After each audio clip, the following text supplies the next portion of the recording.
Let's do this.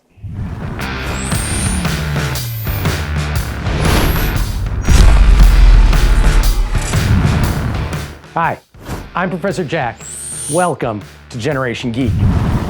Okay, immediately we have two questions which need answers, don't we? The first is, what is Generation Geek? The second is, why am I welcoming you to it? Well, first things first then. Generation Geek is us. We've all heard of Generation X, Y, Z, or whatever they'd come up with to label people, but Generation Geek isn't about age. It's about state of mind. It's you and me and anyone who has an interest in the weird and wild, the fantastic and scientific, the four-color superheroes and the blockbuster movies. You don't have to be an expert. Heck, you don't have to know anything at all. There's nothing wrong with not knowing something. There's too much in the world to know everything. You just have to be interested, and we'll take care of the rest. Con Baltics, by way of this Generation Geek program, wants me to teach you all about geek culture. Which brings us to that second question. Who am I? Well, I'm Professor Jaq. I'm an actual professor at Vytautas Magnus University in Kaunas, Lithuania, Baltics, Northern Europe. Now, I'm not from this area originally, I'm from the US, but professionally, I've been part of the Baltics for almost 20 years. Back when I was a screenwriter and member of the Writers Guild in Hollywood, I wrote for a few TV shows and independent producers. One of those was a show called The New Adventures of Robin Hood, which filmed here. So now you're wondering, why would a Hollywood screenwriter move to the Baltics? Well, wouldn't you? In actuality, I decided I wanted to do more with my life, and education seemed like the right path for me. So I studied, worked hard, and now I'm an associate professor here, actually teaching subjects like pop culture and film history and science fiction, all of which I love. I love comic books and superheroes and science fiction and fantasy, all that geeky stuff. When I was growing up in Las Vegas, checking out the shelves at the local bookstores, especially the used shops like Amber Unicorn, which specialize in all that speculative stuff, it's the equivalent of going to my happy place. I could spend hours poring over the old pulp covers and finding long-forgotten books by authors I loved. And if it wasn't the regular bookstores, it was the comic book shops which kept me going. But where did this journey start? Well, for me, it started with this book, Superman, from the 30s to the 70s. I have no idea where I got it, and to be honest, the title is a little misleading. Originally published in 1971, it obviously couldn't go too far into the 70s, and since Action Comics #1, the first appearance of Superman, wasn't published until 1938, this book really only covers about 23 years worth of stories, and even then, it's just a random sampling and they're in black and white. But to 7 or 8-year-old me, I was hooked. This was my first introduction to classic Superman villains like Lex Luthor and Brainiac, Bizarro Superman, and even Mr. Mxyzptlk.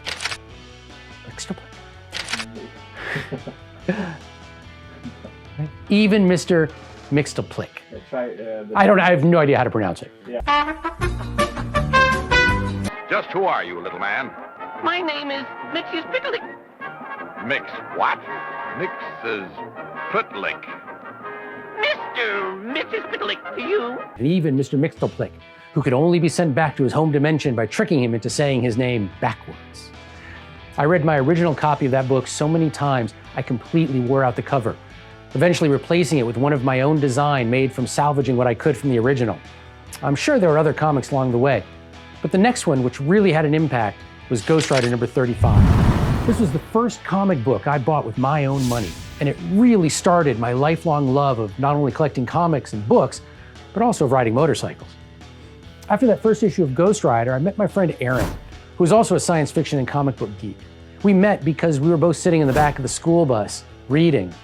Today, more than 40 years later, he's still one of my best friends and still recommending books to me.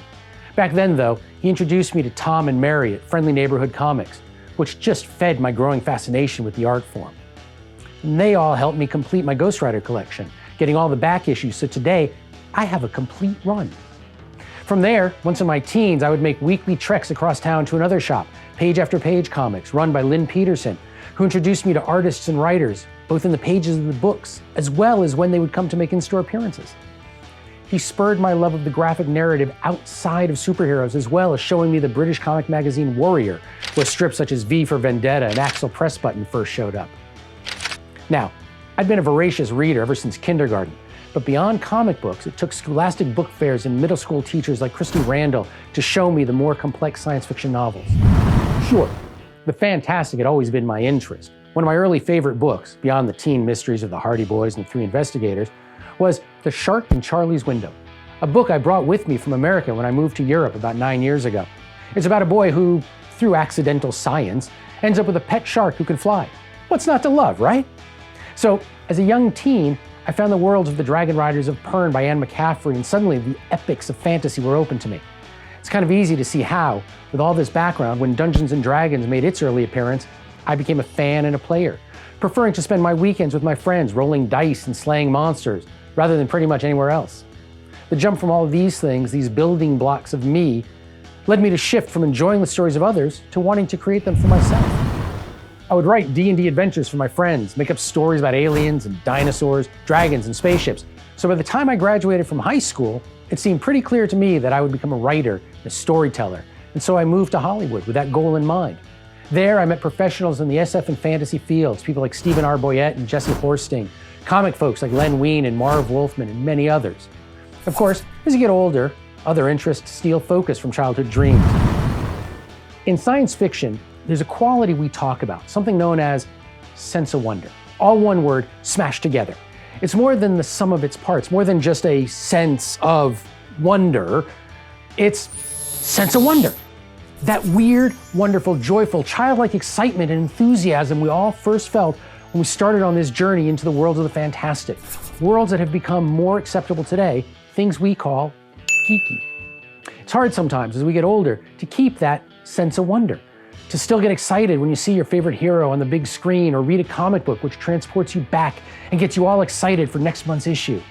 But it's worth it to try. So for me, I started this journey a long time ago. And even though there were times I lost my sense of wonder, I fought to get it back.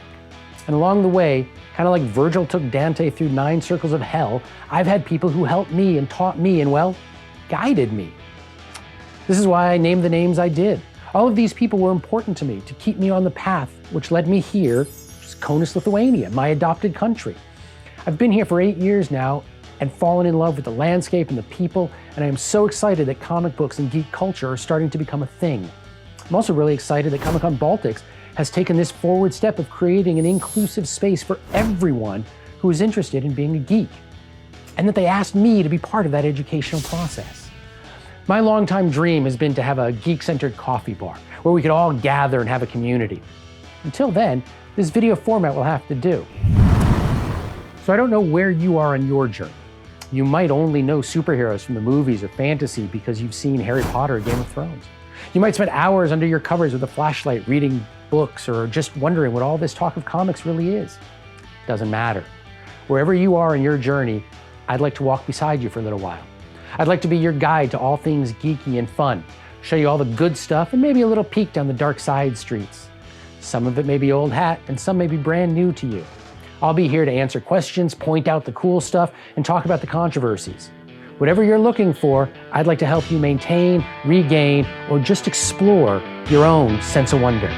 I'd like to welcome you to be part of Generation Geek.